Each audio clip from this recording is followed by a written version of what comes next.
Jeshi la Polisi Kanda Maalum ya Dar es Salaam linaendelea na jukumu lake la msingi la kuzuia vitendo vya kihalifu kwa kushirikiana na vyombo vingine vya dola. Lakini pia tunashirikiana na wananchi, na hali ya jiji la Dar es Salaam kwa ujumla ni shwari. Hata hivyo, jeshi linaendelea na kazi zake zingine zikiwemo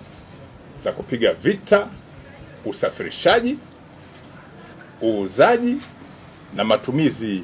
ya dawa za kulevya ambayo kwa sehemu kubwa ni kinyume na sheria za nchi yetu. Kufuatilia jukumu hilo, tarehe 3 mwezi Mei mwaka huu wa 2025, maeneo ya Kibada Kigamboni katika mkoa wa kipolisi wa Temeke walikamatwa watu 5 na jeshi la polisi wakihusishwa na usafirishaji wa dawa za kulevya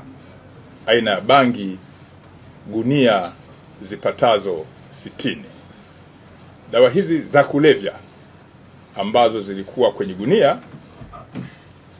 zilikuwa zimepakiwa kwenye gari namba T 466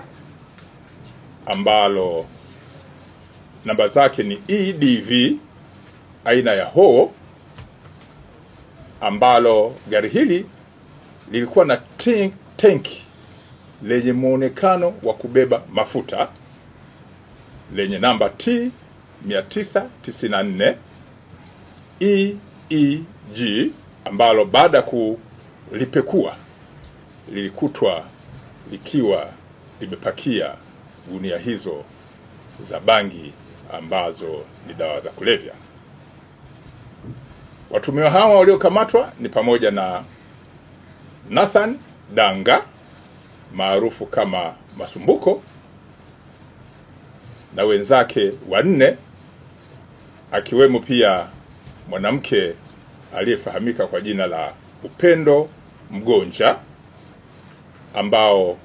wote kwa pamoja watafikishwa mahakamani kupitia mamlaka zingine za kisheria haraka iwezekanavyo. Jeshi la Polisi Kanda Maalum ya Dar es Salaam limemkamata pia mtu ambaye amefahamika kwa jina la David Zefania Sanga, huyu mwenye umri wa miaka 38.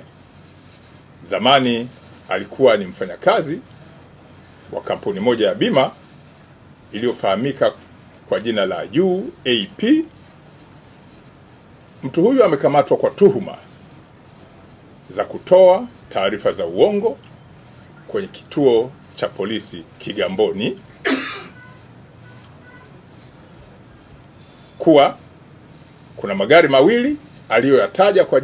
kwa namba za T 811 DUL Toyota Crown,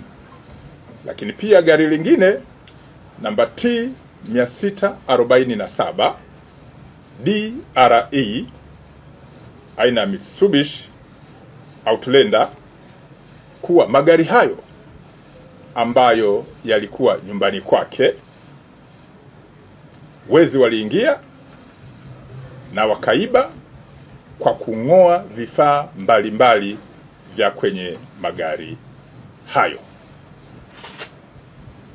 Jeshi la polisi lilifanya ufuatiliaji na kugundua kuwa vifaa alivyovitaja vikiwemo bumper za mbele na nyuma, window covers, radio za magari yote mawili, side mirrors, tire zote za mbele na nyuma, pamoja na power windows za magari yote hayo mawili,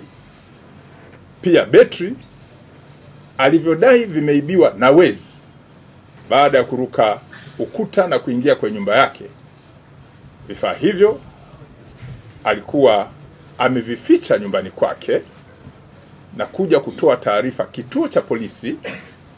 huku akiwa na lengo la kudanganya makampuni ya bima ili aweze kujipatia pesa kwenye makampuni hayo kwa njia ya udanganyifu, kama ambavyo bima zimekuwa zikilipa kwa baadhi ya matukio. Jeshi la Polisi Kanda Maalum ya Dar es Salaam